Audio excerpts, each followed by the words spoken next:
بسم اللہ الرحمن الرحیم۔ السلام علیکم بچوں، آج سے جو ہمارا ٹاپک شروع ہو رہا ہے وہ ہے غزوات کا۔ تو سب سے پہلے ہم دیکھتے ہیں کہ یہ غزوہ اور سریہ اس میں فرق کیا ہے۔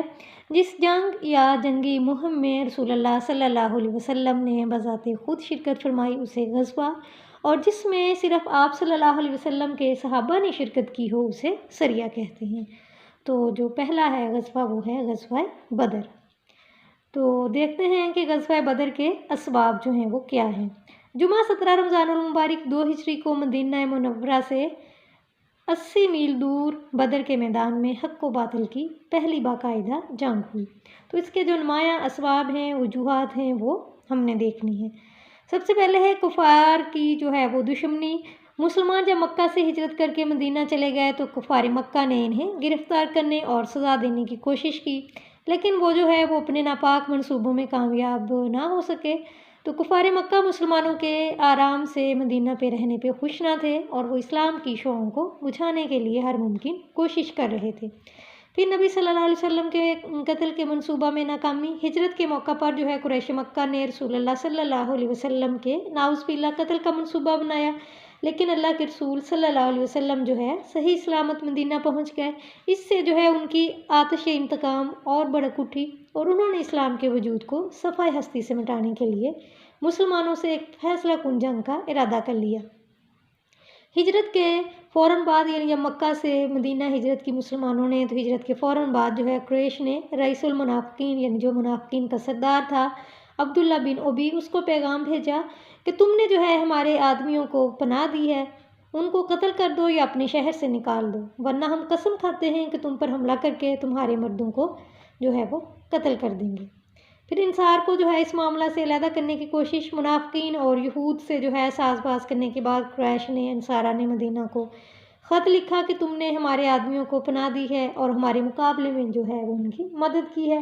کسی بھی قبیلہ سے جنگ کرنا ہمارے لیے اس قدر تکلیف دہ نہیں جتنا کہ تمہارے ساتھ، اس لیے تمہارے لیے بہتر یہی ہے کہ تم ان کے اور ہمارے درمیان سے ہٹ جاؤ۔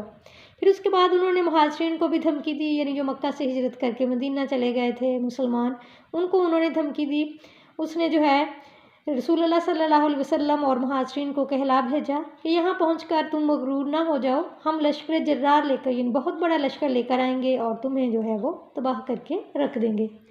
حضرت سعد بن معاذ کو ابو جہل کی دھمکی۔ انہی دنوں جو ہے حضرت سعد بن معاذ عمرہ ادا کرنے مکہ گئے اور اپنے دوست جو تھے امیہ بن خلف کے ہمراہ کعبۃ اللہ کا طواف کر رہے تھے کہ ابو جہل نے انہیں دھمکی دی کہ تم نے ہمارے دین سے پھر جانے والوں کو اپنے ہاں پناہ دے رکھی ہے اور ان کی مدد کر رہے ہو، آج اگر تم امیہ کے ساتھ نہ ہوتے تو قتل کر دیے جاتے۔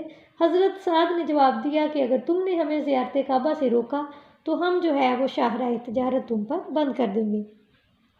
پھر قرظ بن جابر کا حملہ۔ مکہ کے ایک سردار قرظ بن جابر الفہری نے مدینہ کی چراگاہ پر چھاپا مارا اور جو ہے اونٹ ہنکا کر لے گیا۔ نبی صلی اللہ علیہ وسلم نے بدر کے نواح میں واقع وادی صفوان تک اس کا پیچھا کیا۔ یہ قریش کی بڑی دیدہ دلیری تھی۔ اسی دوران جو ہے وہ مدینہ پر قریش کے ناگہانی حملے کی خبریں بھی مسلسل پہنچ رہی تھیں۔ قرظ بن جابر کی دیدہ دلیری کی وجہ سے قریش کے ارادوں سے آگاہ ہونا ضروری ہو گیا تھا۔ رسول اللہ صلی اللہ علیہ وسلم نے اس مقصد کے لیے عبداللہ کی قیادت میں 8 اور بعض روایات کے مطابق جو ہے وہ 12 صحابہ کو مکہ اور طائف کے درمیان نخلہ کے مقام پر بھیجا۔ اس دوران قریش کا ایک تجارتی قافلہ ادھر سے گزرا۔ عبداللہ بن جہش کے ساتھیوں نے اس پہ حملہ کیا۔ نتیجے کے طور پہ جو ہے عمر بن الحضرمی قتل اور اس کے 2 محافظ گرفتار ہو گئے۔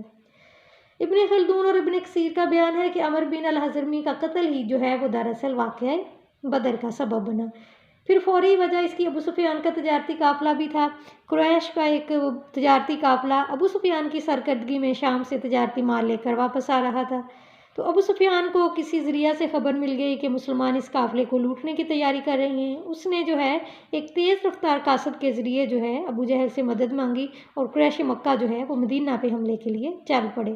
ادھر سے ابو سفیان صحیح سالم جو ہے وہ واپس پہنچ گیا اور قاصد کے ذریعے اپنی خیریت کا پیغام بھیجا اور کہا کہ واپس جاؤ، لیکن جو ہے ابو جہل جو ہے وہ جنگ پہ اصرار کرتا رہا، اپنی ہردربی میں قائم رہا کہ جو ہے لازماً جو ہے وہ جنگ ہوگی۔ یہ جو ہے جنگ، یہ جو غزوہ ہے، یہ 2 قبائل یا 2 شہروں کے مالی یا سیاسی مفادات کا ٹکراؤ نہیں تھا، بلکہ یہ حق و باطل کی جنگ تھی، یہ کفر اور اسلام کی جنگ تھی، یہ توحید اور شرک کا مقابلہ تھا، یہ دو نظاموں کا ٹکراؤ تھا، اور اس کا فیصلہ میدان کارزار میں ہی ہونا تھا کہ کس کو باقی رہنا ہے اور کس کو صفحہ ہستی سے مٹ جانا ہے۔